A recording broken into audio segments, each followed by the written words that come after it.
মির্জা আব্বাস সাহেবের এখানে শাহজাহানপুর ওনার স্থানীয় এলাকা। গত 50 বছর এটা একটা বর্গা জমি চাষ করেছে, কিন্তু মানুষ মুখিয়ে আছে, তবে তাদের মধ্যে একটা ভয় আছে।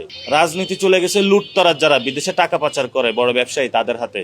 তারা হলো বিভিন্ন এমপি যারা গডফাদারদেরকে পালে, তারা সন্ত্রাসী, চাঁদাবাজি, দুর্নীতি সবকিছু করে, তারা ওইখান থেকে প্রোটেকশন নেয়। এখন ঢাকা 18 নমিনেশন পেপার জমা দেওয়ার পরে সবাই যখন জানলো, সবাই আমাকে মেসেজ দিচ্ছিল যে হাদি ভাই যেভাবে ক্যাম্পেইন করেছেন ওইভাবে ক্যাম্পেইন করাটা উচিত। তো আমি এরপরে হাদি ভাই যেভাবে ক্যাম্পেইন করেছেন, ফজরের পরে মসজিদে যাওয়া, সবার সাথে কথা বলে আমি ওইভাবে শুরু করেছি।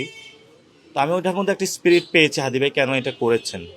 আমি যেখানে মসজিদে গিয়েছি, মুসল্লিদের সাথে কথা বলেছি, প্রত্যেকের সাথে হাদি ভাই হলো মুসাফা করেছেন, হাত মিলিয়েছেন। তো হাদি ভাইয়ের এখানে সবাই একটা কথাই বলছে যে সত্যের পথে থাকতে হবে, ইনসাফের পক্ষে থাকতে হবে, এবং যারা এখানে হাদি ভাইয়ের লিগেসি ধরে থাকবে, যারা এখানে হাদি ভাইয়ের মতন কাজ করবে, যারা হাদি ভাইয়ের মতন পথে, তারা বলেছেন আমরা তাদেরকে ভোট দিব, তাদেরকে জয়ী করবো ইনশাআল্লাহ। এবং আমরা মনে করি যে হাদি ভাইয়ের পথে সবারই আসা উচিত।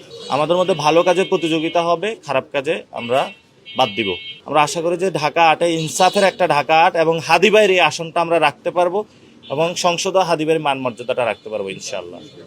উনি একজন দীর্ঘ সময়কালীন রাজনীতিবিদ, তো কিন্তু আমরা 5 তারিখে একটা ঘোষণা দিয়েছিলাম যে পুরাতন বন্দোবস্ত আসলে আমরা চাই না, এবং আমরা চাই যে হাদি ভাই যে ইনসাফের, যদি উনি ইনসাফ চায় সেটা তো ওয়েলকাম, ইনসাফ না চায় এটা তো আমরা আর কিছু বলতে পারবো না। তবে এবার ইলেকশনে আমরা আশা করি যে এখানে ভালো কম্পিটিশন হবে, এবং মির্জা আব্বাস সাহেবের এখানে শাহজাহানপুর ওনার স্থানীয় এলাকা। আমরা এখানে আজকে এসেছি, ভোটারদের সাথে কথা বলেছি, ব্যাপক সাড়া পেয়েছি। আমরা মসজিদেও সবার সাথে কথা বলেছি, এত সাড়া পাবো আশা করি নাই, কিন্তু মানুষ মুখিয়ে আছে, তবে তাদের মধ্যে একটা ভয় আছে। তো আমাকে অনেকজন চুপি চুপি কানে বলেছে যে ভোট কেন্দ্রে যখন ভোট দিতে যাব তখন কিন্তু আর ভয় পাবো না। তা আমাদের ঢাকা 8 আসনে আমরা মনে করতেছি একটা সাইলেন্ট ব্যালট রেভলিউশন হবে, এবং 11 দলীয় জোট, যেটা ব্যাপক হারে প্রার্থীরা পুরো বাংলাদেশে জিতবে, এবং মানুষ মুখিয়ে আছে ভোট দেওয়ার জন্য।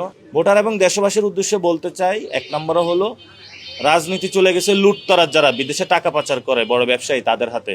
তারা হলো বিভিন্ন এমপি যারা গডফাদারদেরকে পালে, তারা সন্ত্রাসী, চাঁদাবাজি, দুর্নীতি সবকিছু করে, তারা ওইখান থেকে প্রোটেকশন নেয়। ফলে যে যারা আমাদের মতন যুব সমাজ রয়েছে, তাদের চাকরি নাই, বাকরি নাই, তাদের কোনো পরিবর্তনের চিন্তা করে না।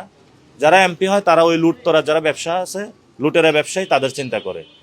2 নম্বর হলো ভারত গত 50 বছর এটা একটা বর্গা জমি চাষ করেছে। আমাদের ভারতকে আমরা বিদায় করেছি এই 5 তারিখে, এবং হলো ভারতে আবার আমাদের যাদেরকে বিদায় করেছিলাম বাংলাদেশেরই খুনি শেখ হাসিনা, তারা আশ্রয় নিচ্ছে। এটা আমাদের একটা চ্যালেঞ্জ, শেখ হাসিনাকে ফিরিয়ে এনে বিচার করতে হবে। গণভোট যদি আমরা জিতাইতে পারি তাহলে সংস্কার হবে, বাংলাদেশে আমূল পরিবর্তন হবে।